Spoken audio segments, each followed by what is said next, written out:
देखिए green TV YouTube पर भी, बस सब्सक्राइब करें और बेल आइकन दबाएं।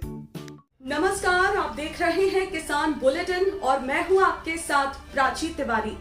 सभी किसान भाई बहनों को ग्रीन टीवी के पूरे परिवार की तरफ से होली की हार्दिक शुभकामनाएं। आइए सबसे पहले देख लेते हैं कि आज की क्या है हमारी खास ग्रीन टिप।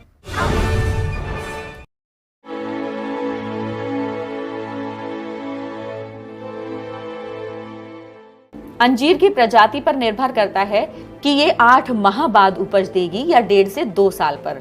शुरू में फल कम लगते हैं, लेकिन पेड़ परिपक्व हो जाता है। लेकिन जैसे जैसे पेड़ परिपक्व हो जाता है तो 25 से 30 किलोग्राम तक प्रति पेड़ उपज मिल जाती है। फल तोड़ते समय दस्ताने जरूर पहने, क्योंकि अक्सर तुड़ाई के समय पेड़ से एक रस निकलता है जो हाथों पर लगने के बाद में आपको खुजली पैदा कर सकता है। इसके अलावा ये भी ध्यान रखें कि फलों को डंठल के साथ ही निकालें, नहीं तो इसमें फंगस लगने का डर रहता है।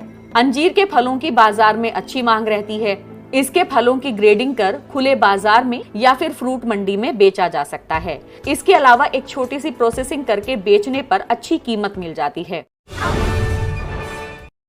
वैसे आधुनिकता के युग में भले ही होली का रंग फीका होता जा रहा है, लेकिन ग्रामीण इलाकों में ये आज भी जीवंत है।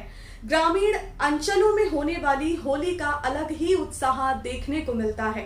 होली त्योहार पर रबी की फसलें पक कर तैयार हो जाती हैं।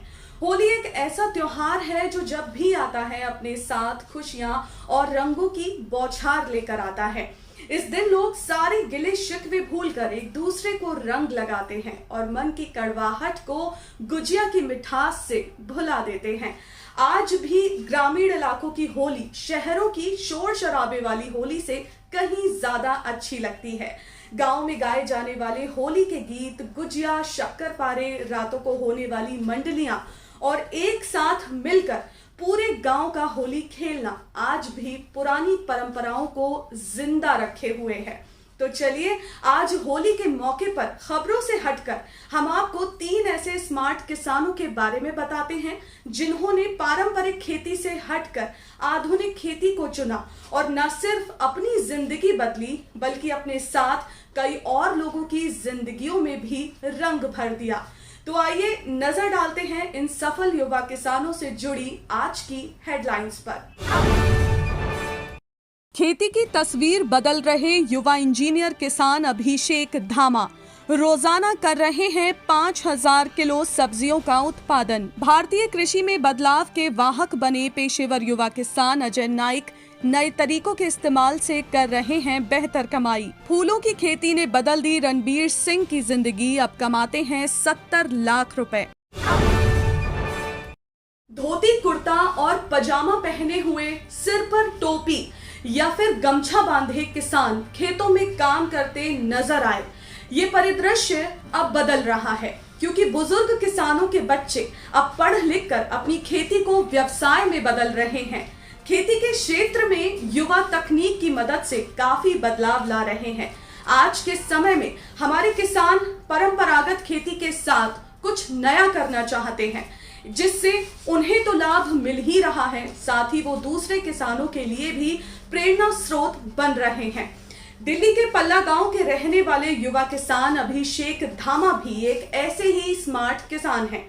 अभिषेक ने इलेक्ट्रॉनिक्स और कम्युनिकेशन में इंजीनियरिंग की। खेती में उनका कुछ अलग करने का मन था, मगर जब उन्होंने पहली बार खेती करने के लिए इंजीनियरिंग छोड़ने का फैसला किया तब उनके परिवार वालों ने आपत्ति जताई, मगर अभिषेक ने इन बातों को दरकिनार किया और अपने सपने को पूरा करने के लिए आगे बढ़ गए। अभिषेक ने 2017 में 2 बीघा की खेत में जैविक पद्धति से खेती शुरू की और आज वो अपनी मेहनत से 40 एकड़ से ज्यादा के खेत में हरी सब्जियां, अलग तरह के फूल और औषधीय पौधों की खेती करते हैं। मगर उनका ये सफर इतना भी आसान नहीं था। शुरू में उन्हें बाजार नहीं मिला, मंडी से दाम नहीं मिले और निराशा हाथ लगी, जिसके बाद उन्होंने खुले बाजार में अपनी सब्जी बेचने का फैसला किया। मगर ये काम वो अकेले तो कर नहीं सकते थे, इसलिए उन्होंने अपने साथ 200 किसानों को और जोड़ा। अभिषेक के पास आज 40 एकड़ खेत हैं, जिसमें रोजाना 5000 किलो सब्जियों का उत्पादन होता है। एक साल में अभिषेक 52 तरह की सब्जियां बोते हैं। अभिषेक रोजाना 1 लाख रुपए भी कमाते हैं। उनके पास 32 गहन मीटर का गोबर गैस प्लांट भी है। उनके प्रयासों से खुश होकर सरकार ने उन्हें एक सोलर पावर से चलने वाला फ्रिज भी दिया है, जिसमें 10 टन सब्जी रखे जाने की व्यवस्था है। अब अभिषेक का खेत एक बड़ी कंपनी में बदल चुका है। इस खेती के सारे मार्केटिंग मॉडल को वही लीड करते हैं।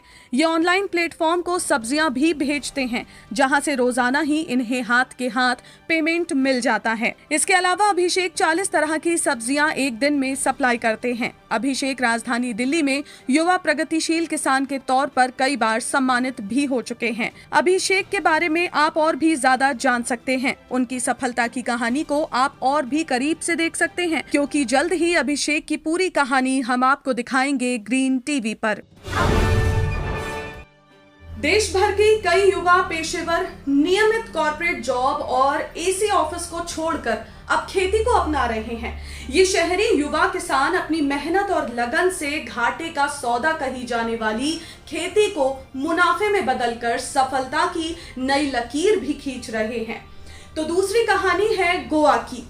गोवा के किसान अजय नाइक शहरी युवा हैं और उनका पालन पोषण भी शहर में ही हुआ है। अजय नाइक बताते हैं कि सब्जियों की बिगड़ती गुणवत्ता को लेकर वो काफी परेशान थे, इसलिए उन्होंने आईटी सेक्टर की अपनी 10 साल पुरानी नौकरी छोड़कर खेती में आने का फैसला किया। वो बिना रासायनिक खाद और कीटनाशकों के इस्तेमाल से परंपरागत तरीके से बेहतर गुणवत्ता वाली सब्जियां उगाना चाहते थे। इसलिए अजय ने देश का पहला इंडोर वर्टिकल हाइड्रोपोनिक्स फार्म की स्थापना की। इस तकनीक से खेती करने में मिट्टी का उपयोग नहीं होता है, बल्कि सिर्फ पोषक तत्व वाले पानी का ही इसमें इस्तेमाल किया जाता है। इसकी स्थापना के पीछे उनका उद्देश्य ये था कि इसके जरिए ग्राहकों को अच्छी गुणवत्ता वाली सब्जी मिल सके और साथ ही खेती से पर्यावरण को किसी तरह के नुकसान से बचाया जा सके। अजय बताते हैं कि इंजीनियरिंग और सॉफ्टवेयर की डिग्री से उन्हें खेती करने में ज़्यादा मदद मिली। उन्होंने बताया कि जब पहली बार उन्होंने हाइड्रोपोनिक्स तकनीक से खेती की शुरुआत की, तब उसके लिए सेटअप लगाना काफ़ी महंगा पड़ रहा था। इसके बाद उनकी डिग्री यहाँ पर काम आई। उन्होंने इस खेती में खर्च को कम करने के लिए खुद से समाधान विकसित किया, जो उनके लिए काफ़ी फायदेमंद साबित हुआ। उन्होंने बताया कि किसी पौधे को बड़े होते देखना मन को बड़ा सुकून देता है। अब अजय नाइक और उनकी टीम को अपने कृषि फार्म की ऑर्गेनिक सब्जियों से हर महीने लाखों रुपए की कमाई हो रही है। देश की कृषि में इस वक्त बदलाव का दौर चल रहा है। बदलते दौर के साथ अब किसानों का खेती करने का तौर तरीका भी बदल रहा है। एक दौर था जब पारंपरिक खेती से एक कदम आगे बढ़कर जिले के किसानों ने आधुनिक खेती पर अपना हाथ आजमाया और आज वो सफल भी हो रहे हैं। कुछ ऐसी ही कहानी हरियाणा के पलवल में रहने वाले रणबीर सिंह की है। रणबीर सिंह फूलों की खेती करते हैं और दिल्ली की गाजीपुर फूल मंडी में रोजाना इन्हें बेचने भी आते हैं। रणबीर सिंह ने बताया कि उन्होंने 2 एकड़ से फूलों की खेती की शुरुआत की थी, वहीं अब वो 12 एकड़ से ज्यादा में जापानी फूलों की खेती कर रहे हैं। वो अपने फूलों को दिल्ली और देश के तमाम हिस्सों में भेजते हैं। वो 1 दर्जन से ज्यादा विदेशी प्रजाति के फूलों की खेती कर अब साल में लाखों रुपए की कमाई कर लेते हैं। इस वक्त वो 1 एकड़ में 5 से 10 लाख रुपए की कमाई कर रहे हैं। पूरे साल भर वो खेती करते हैं। पलवल के रहने वाले किसान रणबीर सिंह बचपन से ही खेती करते हैं, लेकिन 1995 में उन्होंने पहली बार फूल की खेती की शुरुआत की। जब उन्होंने फूलों की खेती शुरू की तब तो अच्छी कमाई नहीं हुई थी, लेकिन धीरे धीरे आम फसलों के मुकाबले वो ज्यादा कमाई करने लगे। इसका एक और कारण था कि उन्होंने कभी हार नहीं मानी और वो इसके लिए लगातार कोशिशें करते रहे। अब रणबीर सिंह 100 से अधिक वैरायटी के फूलों को अपने खेतों में उगा रहे हैं। इन्हें वो दिल्ली हरियाणा के बाजार में बेच रहे हैं। वो गाजीपुर फूल मंडी में सीधे आते हैं। रणबीर सिंह जापानी फूलों की खेती भी करते हैं। एक फूल स्टॉक की थोक बाजार में कीमत 200 रुपए है। यही खुदरा में बड़े बड़े होटल और आवासों में जाते ही इसकी कीमत 500 से 700 रुपए हो जाती है। ये फूल जापानी नस्ल वाले हैं जिसे अपने खेतों में ही रणबीर उगाते हैं। इससे बेचकर वो अच्छी कमाई भी कर रहे हैं। उनके गांव के आसपास किसान भी अब फूलों की खेती करने लगे हैं। अब 12 एकड़ की खेती से वो 40 लोगों का भरण पोषण भी कर रहे हैं। तो आज के किसान बुलेटिन में फिलहाल के लिए बस इतना ही। आप स्वस्थ रहिए और अपना ध्यान जरूर रखिए। फिलहाल मुझे दीजिए इजाजत। नमस्कार। देखिए ग्रीन टीवी यूट्यूब पर भी, बस सब्सक्राइब करें और बेल आइकन दबाएं।